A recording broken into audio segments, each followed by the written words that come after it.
Isang maganda at mapagpalang umaga po sa ating lahat. Sa oras na ito, tayo po ay lalapit sa ating Diyos na nagpupuri at itinataas ang kanyang pangalan. Pasalamatan natin ang ating Diyos sa kanyang kabutihan.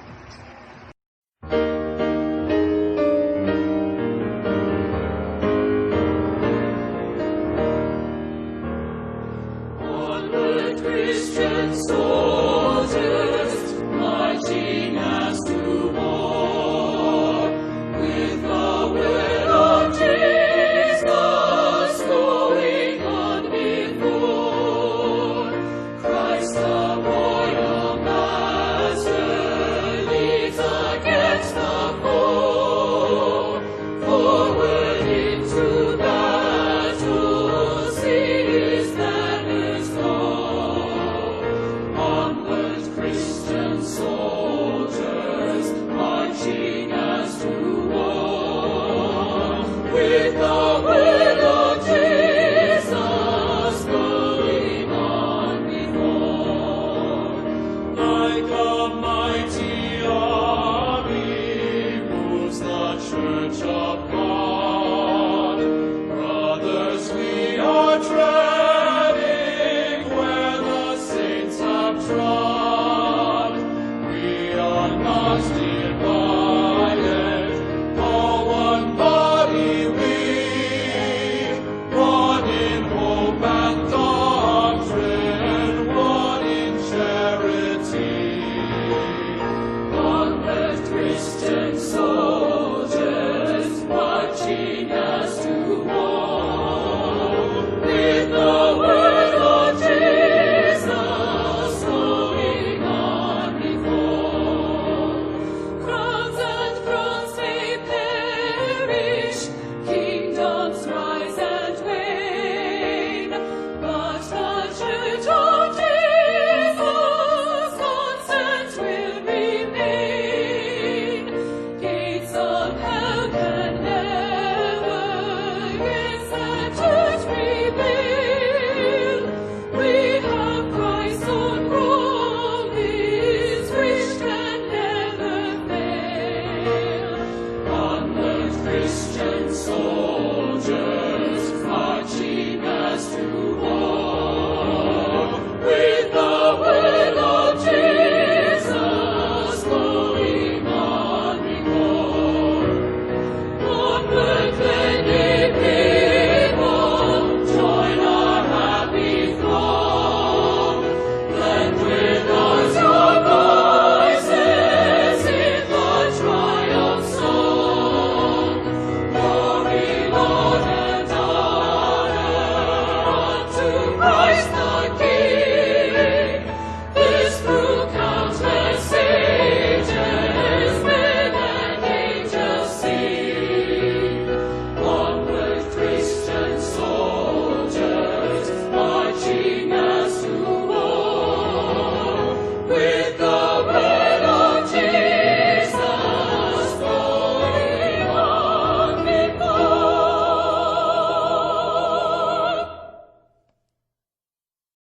Basahin po natin sa awit 150 verse 1 to 6.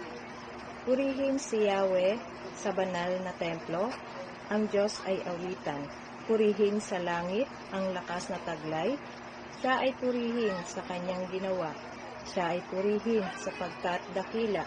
Purihin sa tugtog ng mga trumpeta, awitan sa saliw ng alpa at lira. Sa tugtog ng tambol, magsayaw purihin, mga alpa at flauta, lahat ay tugtugin. Ang Diyos ay purihin sa tugtog ng pompyang, sa lakas ng tugtog siya'y papurihan. Purihin si Yahweh sa lahat ng nilalang. Purihin si Yahweh. Manalangin po tayo. Purihin ka, Panginoon, sambahin ka, dakilain ka, luwalhatiin ka, itaas ang pangalan mo sa umagang ito. Tunay nga, Panginoon, na nagpapasalamat ang bawat isa muli sa umagang ito, sa gawain ito na ipinagkaloob mo po sa amin. Salamat po sa buhay at kalakasan na patuloy kaming nagpupuri at itinataas ang pangalan mo. Pagpalain mo po, Panginoon, ang bawat isa po sa amin. Pagpalain mo po ang gawain namin. At dalangin po namin, Panginoon, na Ikaw ang manguna sa bawat isa, lalo higit sa may mga bahagi ng gawain ito. Tunay nga, Panginoon, na lubos kami nagpapasalamat dahil sa aming buhay at lakas na kami ay muli na tinawag mo upang itaas ang pangalan mo, Panginoon. Salamat po sa iyong dakilang pag-ibig at sa pagmamahal mo po sa bawat isa po sa amin. Bigyan mo po ng karunungan ng bawat isa, lalo higit ang aming magmemensahe sa umagang ito, Panginoon. Maraming salamat po. Tunay na Ikaw lamang po ang aming tataas sa umagang ito. Salamat po, Panginoon. In Jesus' name we pray. Amen.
sasamba, luluwalhati, dadakilain ng iyong pangalan.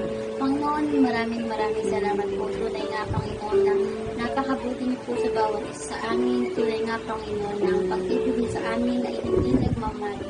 Kaya, Panginoon, marapat lamang na sa mga oras na ito, Panginoon, ang iyong pangalan ang siyang maitaas, ang kadakilaan ng Panginoon ang siyang maihayag sa bawat isa sa buong mundo, Panginoon.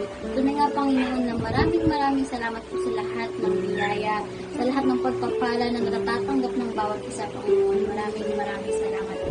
Muli, Panginoon, itinapalik ko po sa inyo ang pinakamataas na papuri at pagsamba sa ang pangalan ng iyong bugtong na anak na si Jesus. Amen.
Aming Ama na makapangyarihan sa lahat, pinupuri ka namin, dinadakila ka namin sa aming buhay.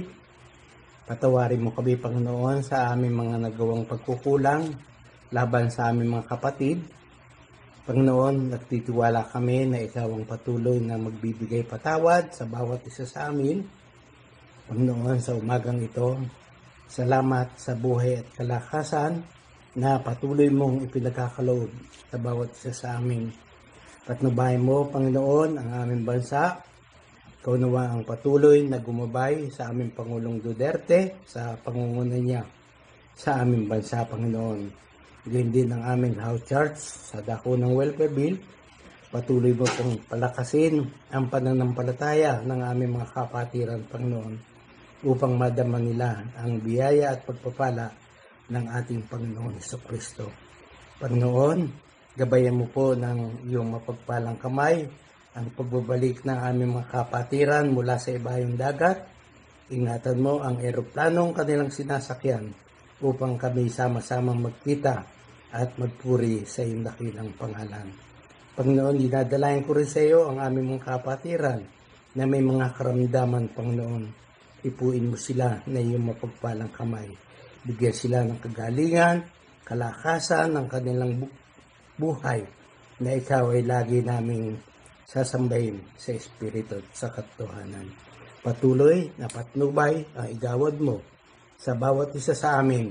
Salamat sa iyong kabutihan. Salamat at meron kaming Diyos na lagi naming nilalapitan sa lahat ng aming mga kailangan sa araw-araw ng aming buhay. Lagi mo kaming samahan, protektahan, lalo na sa pandemic na nasa aming paligid. Samahan mo kami sa aming buhay at tulungan. Pangalan ni Jesus. Amen. Purihin po ang Panginoon sa isang bagong umaga, isang bagong araw, isang araw ng pagsamba na ngayon po ay magkakasama tayo, bagamat hindi tayo nagkikita-kita. Pero ang kabutihan po ng Panginoong Diyos ay nasa atin palagi at nararanasan po natin sa bawat araw na tayo po ay nasa mga bahay o kung tayo naghahanap buhay. Lagi ho nating nararanasan ito. Salamat po sa Panginoon dahil meron tayong opportunity para sambahin ang Diyos saan mang dako naroon tayo. Kaya purihin po ang Panginoon sa araw nito sa ating pong pagkapatuloy ng ating pong mensahe o yung series ng ating pag-aaral about growing strong in God's family. At ang pag-usapan po natin, obedience. Sabi, is the mark of a true disciple. Yung pagsunod po ay isa sa mga tanda ng tunay na mga alagad ng ating Panginoong Hesus. Ang sabi po sa aklat ng John chapter 15 verse 10, ang sabi ho, whoever has my commands and keeps them is the one who loves me. The one who loves me will be loved by my Father, and I too will love them and show myself to them. Ang sabi ko sa Tagalog, ang tumatanggap sa mga utos ko at tumutupad sa mga ito, ang siyang umiibig sa akin, ang umiibig sa akin ay ibigin ng aking Ama. Iibigin ko rin siya at ako'y lubusang magpapakilala sa Kanya. Ang isa po sa pinakamahalagang katanungan marahil para sa lahat po ng mga Kristiyano ay paano po ba mas makikilala si Kristo? Siguro yan po yung tanong natin. How can I know Christ more intimately? At sa ating pong pag-aaral ngayon, sinasagot po ito ng ating Panginoong Hesus na makikita ho natin yung katotohanan ng pagsunod sa ating Panginoong Diyos ay magbibigay sa atin ng mas malalim na pakikipag-ugnayan sa Kanya. Hindi ho natin makikilala si Kristo ng mas malalim sa pamamagitan ng pagsunod sa Kanya. Kailangan po yung pagsunod bilang mga alagad ng ating Panginoong Diyos. Sabi po, we will grow to Christ more intimately by obeying Him. Paano ho ba dinefine ng Biblia yung obedience o yung pagsunod? Sabi po, yung pangkahalatang konsepto ng pagsunod sa pareho sa luma at bagong tipan ay may kinalaman sa pagdinig o pakikinig sa isang mas mataas na kapangyarihan. And biblical obedience to God, ang ibig sabihin po nito ay yung pagsunod po sa Biblia sa Diyos ay nangangahulugan ng pakikinig, pagtitiwala, pagsusuko sa Diyos at sa Kanyang salita. Yung pagsusuko po ng buhay sa ating Panginoong Diyos bilang ating Panginoon at tagapagligtas. Ang ating Panginoong Hesus ay nanawagan. Jesus calls us to obey. Nanawagan siya na tayo ay sumunod sa Kanya, sumunod sa ating Panginoon. At sa Panginoong Hesukristo po, matatagpuan natin yung huwaran ng pagsunod. Bilang Kanyang mga alagad, sinusunod po natin yung halimbawa ni Kristo, pati na rin po yung Kanyang mga utos. At yung ating pong motivation sa pagsunod ay yung love o yung pag-ibig na nasa ating mga puso. Kaya ho sabi ng John chapter 14 verse 15, if you love me, you will keep my commandments. Kung minamahal niyo ako, susundin niyo ang aking mga utos. Meron pong isang kasanayan o training na ginagawa po sa mga kabayo, sa horse, sa Arabia, dun po sa Middle East. Ito po ay mahigpit na pagsasanay sa mga kabayo na ginagawa nga po sa Middle East at inaasahan po ng mga trainer yung ganap na pagsunod mula doon sa kanilang mga alagang kabayo. Kaya sasanayin po nila ito upang masiguro na sila ay perfectly trained at yung final test po is almost beyond the endurance of any living things. Paano po ito ginagawa? Gagawin po ng mga trainer yung pagsasanay na walang tubig sa maraming araw. Sa pagtatapos po ng pagsasanay, dadalhin po sila sa malawak na lugar na kung saan makikita nila yung napakalawak na tubig. At dahil uhaw na uhaw po yung mga kabayo, maaari po silang tumakbo sa tubigan para doon po ay uminom. Subalit ang gagawin po ng trainer ay tatawagin ng mga kabayo sa pamamagitan ng malakas na pagsipol. At yung mga kabayo po na ganap na sinanay at natutuhan yung perpektong pagsunod, sila po ay hihinto. Tatalikulan po nila yung tubig at babalik po sila sa kanilang trainer. Pero tatayo po sila sa harap ng trainer na nanginginig dahil gustong-gusto na nila ang tubig. Ngunit naghihintay sila ng instruction mula sa kanilang trainer and they wait in perfect obedience. Kapag natitiyak na ng tagapagsanay na meron siyang pagsunod sa kanila o meron siyang pagsunod sa kanya, ay bibigyan niya ito ng senyales upang bumalik sa tubigan para doon ay uminom. One of the marks of true disciple of Jesus Christ is obedience in His Word. Kaya nga sabi natin dun sa Amplified Version po ng John chapter 14 verse 15, if you really love me, you will keep and obey my commandments. We demonstrate our love for Jesus by obedience, yung ating pong pagsunod. Pinapakita po natin yung ating pagmamahal kay Jesus sa pamamagitan ng ating pagsunod. It is only when we walk in obedience to the truth that is the Word of God that we find freedom. Katulad po ng mga kabayo sa kwento, kung minsan ay susubukan tayo ng Diyos upang makita kung gaano tayo magiging masunurin sa Kanya. Susundin ba natin o hahayaan ba natin yung ating nararamdaman at iniisip na magdulot sa atin na sumuway dahil sa palagay natin na alam natin kung ano ang tama para sa atin. Alalahanin po natin yung pagsunod. Sa banal na kasulatan, si Abraham po kung paano siya sumunod sa Panginoon. Na bagamat hindi niya batid kung ano po yung mangyayari sa kanyang anak na si Isaac, ay sumunod pa rin siya sa ibig ng ating Panginoong Diyos. At siya po ay pinagtagumpay ng Panginoon. Alalahanin po natin that God is not impressed by your knowledge of the Scripture or church attendance or good preaching. He's attracted to our obedience. Yung pagsunod kahit nasasaktan. Yung pagsunod kahit may susuunging mga panganib. Yung pagsunod kahit di natin tiyak kung ano ang plano ng Diyos bukas o sa hinaharap. Yung pagsunod kahit pa ito'y salungat o hindi umaayon sa sinasabi o ginagawa ng nakakarami. Tulad nga po nung pahayag ni Joshua, sa Joshua chapter 24 verse 15, ang sabi niya po, at kung ayaw ninyong maglingkod kay Yahweh, pumili kayo ngayon kung sino ang inyong paglilingkuran. Ang mga Diyos na pinaglilingkuran ng inyong mga ninuno sa Mesopotamia o ang mga Diyos ng mga Amoreo na sinasamba dito sa lupain inyong tinitirhan. Pero ang sabi niyo po, ngunit para sa akin at sa aking sambahayan, kay Yahweh lamang ako o kay Yahweh lamang kami maglilingkod. Mga kapatid, we will grow to know Christ more intimately by obeying Him. And the key to an ever-deepening relationship with Jesus Christ is to obey Him. Ito po ang susi para mas lalo tayong lumalim sa ating pong buhay at paglilingkod sa ating Panginoon bilang mga alagad ni Kristo. Bago po natin tingnan yung mga detalye, ang aralin pong ito ay para sa mga mananampalataya ni Kristo. Kung hindi pa tayo lumalapit kay Kristo at nagtitiwala sa Kanya, na patawarin ang ating mga kasalanan at bigyan tayo ng buhay na walang hanggan, hindi po nalalapat ito sa atin. Hindi ka kasi masasave sa pamamagitan ng pagsunod sa mga utos ng Diyos. Kinakailangan po yung pananampalataya kay Jesus bilang Panginoon at tagapagligtas ng iyong buhay. Walang sino man maaring mahalin ng Diyos ng buong puso, buong kaluluwa, buong isip at lakas. Walang sino man ang maaring mahalin ng kanyang kapwa tulad ng kanyang sarili. Lahat po tayo nagkasala at hindi po tayo nakakuha ng kalwalhatian ng ating Panginoong Diyos. Kaya hindi po tayo maisasave sa pamamagitan ng pagsunod Sa halip, tulad po ng sabi ni Pablo sa Episo, Kabanatang 2, talatang 8 hanggang 9, sabi po, dahil sa biyaya, kayo iniligtas sa pamamagitan ng pananampalataya, at ito'y hindi sa pamamagitan ng inyong sarili, ito'y kaloob ng Diyos, hindi sa pamamagitan ng mga gawa, upang walang sino mang makapagmalaki. Ang pananampalataya po ay nagdadala sa atin sa isang relasyon, sa pag-ibig ni Kristo na namatay para sa ating mga kasalanan. At ang ating pong pagsunod ay bunga ng ating malalim na kaugnayan sa Kanya. Ibinigay po ni Jesus yung mga salitang ito tungkol sa pagsunod sa Kanyang mga alagad upang aliwin at hikayatin sila sa gabi bago po siya namatay sa krus. Alam po niya yung mga pagsubok na haharapin nila pagkatapos ng Kanyang pag-alis. Alam niya na magiging gabay nila ito sa pagsubok na iyon sa pamamagitan po ng malapit na pakikipag-ugnayan nila sa Kanya. Obedience is the evidence that we love Jesus Christ. Ito po yung katotohanan.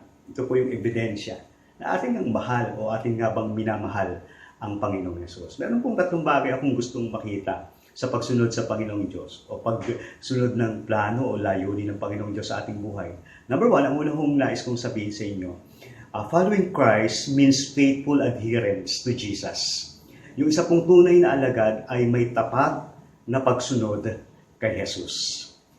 Hindi ho sinabi ni Jesus, sundin mo itong landas ko, sundin mo yung mga patakarang ito. Sinabi niya po, ako ang daan, ang katotohanan at ang buhay. Sundan mo ako. Inaaniyahan niya tayo sa malapit na pakikipagrelasyon sa Kanya kung saan, nagsabi niya, siya ang ating buhay. Para po sa mga tagasunod ni Kristo, si Jesus ay hindi bahagi ng ating buhay, kundi siya ang ating buhay. Ang sabi po ni Dr. R.C. Sproul, sabi niya, true disciples are marked not by sinless perfectionism, but by abiding in the words, the teaching of Christ. They do not just confess Jesus with their mouths, but they trust Him with their hearts and prove it by seeking to do His will, repenting where they fall short and returning again and again to Him to learn His way. Yun po ang sabi ni Dr. R.C. Sproul. Ang tanda daw po ng tunay na mga alagad ay hindi ang perpektong buhay na wala ng kasalanan, kundi sa pamamagitan ng pagsunod sa mga salita at turo ng ating Panginoong Jesucristo. Hindi lamang nila pinapahayag si Jesus sa kanilang mga labi, kundi nagtitiwala sila sa Kanya sa pamamagitan ng kanilang mga puso at pinatutunayan ito sa pamamagitan ng pagsisikap na gawin ng Kanyang kalooban. Pagsisisi kung saan sila nagkamali at bumabalik ng paulit-ulit upang gawin yung layunin ng Panginoong Diyos sa kanilang mga buhay. Yun po yung una. Pangalawa po, following Christ means trusting God for everything. Ang pagsunod po kay Kristo ay nangangahulugan na siya ang magiging lahat-lahat para sa atin. Pagtitiwala sa Kanya sa lahat ng bagay. Ang bawat isa po sa atin may sinusundan sa ating buhay. Maaring meron tayong kaibigan, kultura o pamilya. Maaring yung ating makasariling hangarin o ang Diyos. Isa lamang po ang maaari nating sundan sa isang panahon. Kaya sabi ho ng Matthew chapter 6 verse 24, walang aliping makapaglilingkod sa dalawang Panginoon. Sapagkat kapupuotan niya ang isa at iibigin ang ikalawa. Paglilingkuran niya ng tapat ang isa at hahamakin ang ikalawa. Hindi ninyo maaring paglingkuran ng pareho ang Diyos at ang kayamanan. Upang tunay na makasunod sa ating Panginoong Diyos, hindi po tayo dapat tumingin sa ibang bagay, kundi ang pagtitiwala natin sa ating Panginoong Diyos ay dapat sa lahat ng bagay sa ating buhay. Sinabi po ni Jesus sa Luke chapter 9 verse 23, kung ibig ninumang sumunod sa akin, limutin niya ang ukol sa kanyang sarili, pasanin araw-araw ang kanyang krus at sumunod sa akin. Hindi po maaari yung isang kalahating alagad o yung half-hearted disciple na sinusunod ang Diyos pero eventually hindi dahil merong ibang susundin, merong ibang pinaglalagakan ng kanyang pagtitiwala. Gaya po ng ipinakita ng mga alagad, walang sino ang makakasunod kay Kristo sa kanilang sariling kakayahan. Alam niyo po yung mga Pariseyo sa Bible, sila po yung magandang halimbawa ng pagtatangka na sumunod sa Diyos sa sariling lakas lamang. Ang kanila pong sariling pagnanais ay nagbubunga lamang sa pagmamataas, sa maling pangunawa, sa buong layunin ng kautusan ng ating Panginoong Diyos. Kaya nga sabi natin, Pharisees are Pharisees. Malayo sila sa ating Panginoon. Ang pagsunod po kay Kristo ay nangangahulugan, siya ang magiging lahat-lahat sa atin. No? Yung lahat po sa ating buhay, biyaya mula sa ating Panginoong Diyos. Wala pong anumang bagay na hindi nagmula sa mayamang pagpapala ng Diyos. Yung ating pong buhay, yung ating pong tinatangkilik, talento, lakas, yung ating pong pamilya, ay galing lahat sa Panginoong Diyos. At marapat po na sa ating pagsunod sa Kanya ay ating ibigay ang ating buong pagtitiwala sa ating Panginoong Diyos. Siya nga ba ang lahat-lahat para sa atin? Ilang porsyento ba ng pagsunod ang ibinibigay natin sa ating Panginoon? Pangatlong bagay po na tinutukoy sa ating pag-aaral ngayon, following Jesus means striving to be like Him. Yung pagsunod po kay Jesus ay pagsisikap na maging kagaya niya. Paano ba maging katulad ni Kristo? No? Siya po yung huwaran ng perpektong pagsunod, sabi ko nga kanina. Siya po yung huwaran ng tunay na pagsunod sa Diyos Ama. Lagi niyang sinusunod ang kanyang Ama, kaya din po ang dapat na pagsikapan natin gawin. Dahil sabi nga natin, magiging katulad ni Kristo. Ang tunay po na pagsunod kay Kristo ay nangangahulugan na siya yung ating Panginoon. At ano pong ibig sabihin na siya ang Panginoon ng ating buhay? Yung bawat desisyon po natin at pangarap ay dapat na sinasala sa pamamagitan ng kanyang salita. Na ang layunin po ay luwalhatiin ng Diyos sa lahat ng bagay, sa lahat ng ating ginagawa. Kaya ang sabi nga ho ng unang Korinto, Kabanatang 10, talatang 31, kaya nga kung kayo'y kumakain, o umiinom, o anuman ang ginagawa ninyo, gawin nyo ang lahat sa ikararangal ng Panginoong Diyos. Totoo po na hindi tayo maliligtas dahil sa ginagawa natin para kay Kristo, kundi sa pamamagitan ng ginawa niya para sa atin. Na dahil po sa kanyang biyaya, nais po natin siyang bigyan ng kasiyahan sa lahat ng bagay. Yung Christ-likeness po ang sukdulan na dapat maging layunin ng lahat ng mga alagad o mga sumusunod sa ating Panginoong Yesus. Mahirapan po tayo kung sa ating sariling lakas lamang tayo magtitiwala. Lahat ng ito ay ating makakayanan kung hahayaan po natin ang banal na Espiritu ang kumontrol sa lahat ng aspeto ng ating buhay. Ang banal na kasulatan ang ating magiging gabay sa ating pang-araw-araw na paglakad at pamumuhay sa daigdig o sa mundong ito para sa ating Panginoong Diyos. Ang pagsunod po kay Kristo ay nangangahulugan ng pagsasabuhay ng mga katotohanan na atin pong nalaman mula sa kanyang mga salita at pamumuhay na parang literal na kasama natin si Kristo sa araw-araw nating mga buhay. Mga kapatid, paano mo ba sinusukat ang iyong pagsunod sa ating Panginoon? How to measure your obedience? Sinusukat pa natin to kung gaano ba tayo kabilis sa pagsunod. Kung paano po tayo sa ating pagsunod ay binibigyan natin ng halaga yung panahon na dapat sumunod agad sa mga inuutos sa atin. Agad-agad o mamaya na lang o sandali lang o saka na lang. Ganun ba tayo sumunod lalo na po sa utos ng ating Panginoon? O sinusukat natin to kung gaano tayo kasaya sa pagsunod. Sumusunod ba tayo sa Kanya ng masaya at hindi napipilitan lang na masayang ginagawa yung pagsunod dahil gusto nating gawin o dala na lang ng tungkulin kaya parang magawa lang o matapos lang yung ating pagsunod. O ginagawa ba natin to ng masaya kasi mahal natin ang Panginoon.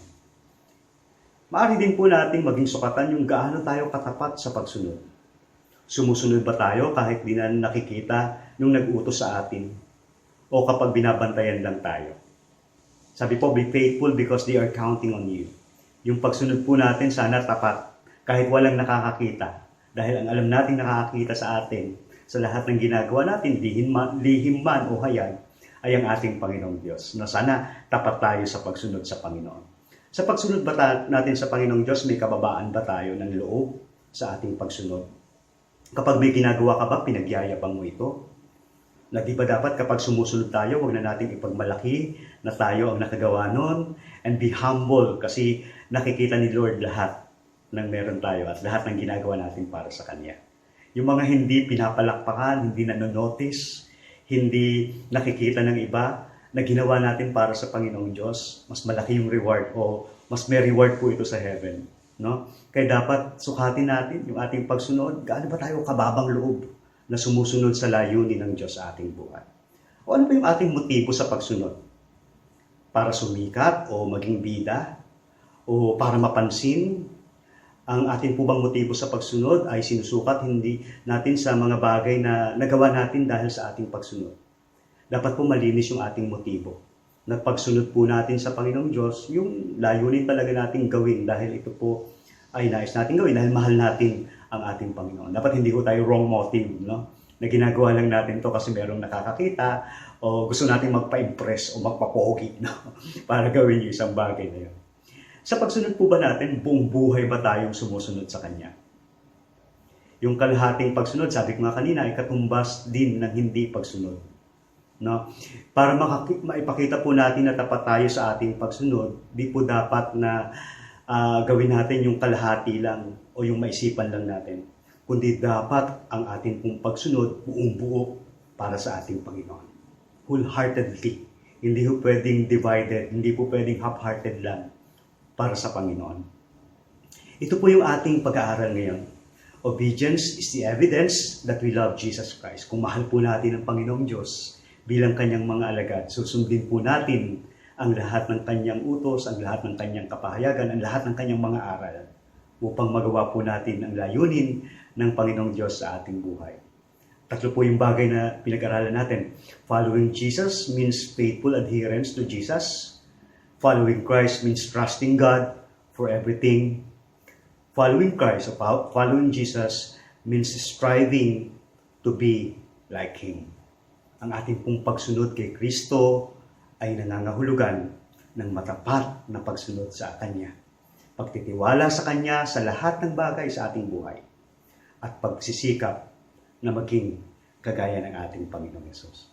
Sana po sa mga oras na ito, ating muling maitalaga ang ating buhay bilang mga anak ng Diyos, bilang mga Kristiyano, bilang mga alagad ni Kristo na sumusunod sa Kanyang mga aral, sa Kanyang mga utos para sa kaluwalhatian ng ating Panginoon. Tayo po'y manalangin. Salamat po, Panginoon, sa katotohanang ipinahayag ng iyong mga banal na salita na inuutos mo sa amin na bilang iyong mga tagasunod, bilang iyong mga alagad, bilang mga taong nagtiwala sa iyo ng kanilang buhay, na kami po ay sumunod 100% sa iyo bilang aming Panginoon at tagapagligtas. Pangunahan mo po kami, tulungan mo po kami na aming lubusang maitalaga ang aming buhay para sa iyo. Sa iyo po ang pinakamataas na papuri at pagsamba. Sa pangalan ng aming Panginoong Yesus. Amen.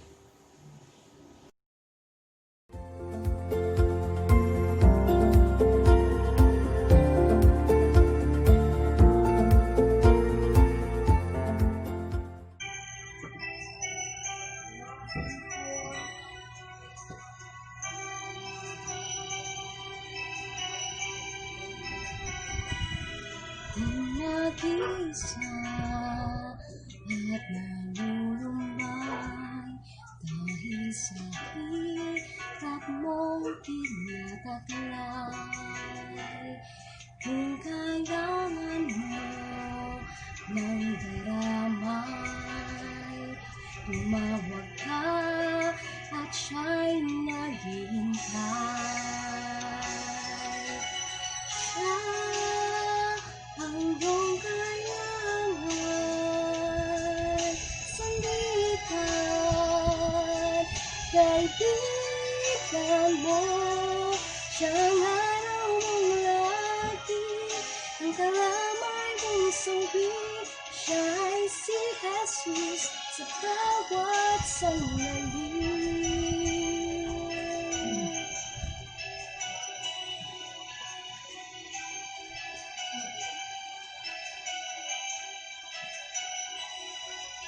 Ang buhay mo ay walang sigla, laging takot at laging lalala. Tanging kay Jesus nakakaasa. Kaligtasan, lubos na ligaya. Siya ang dapat tanggapin at kilalanin sa buhay mo.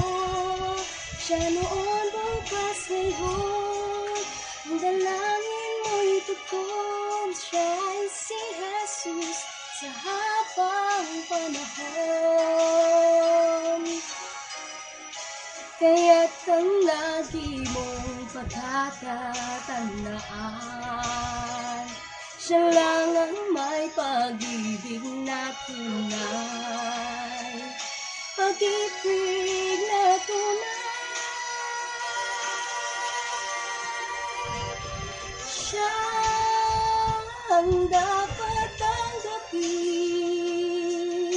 at kilalanin sa buhay mo. Siya noon, bukas, ngayon, sa dalangin mo'y tugon. Siya ay si Jesus. Siya ay si Jesus. Siya ay si Jesus sa habang panahon.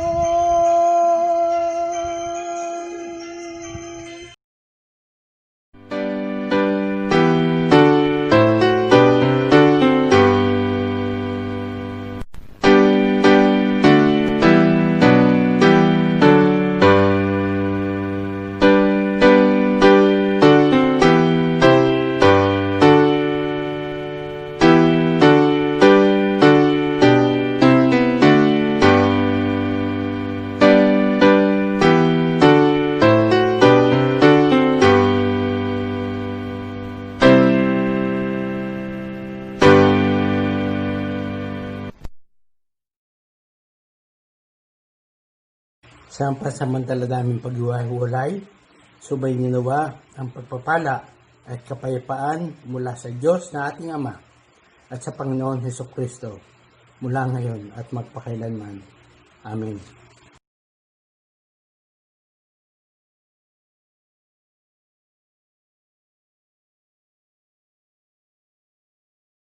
The Lord bless you and keep you. The Lord lift his countenance upon you, and give you peace, and give you peace, and give you peace. The Lord make his face to shine upon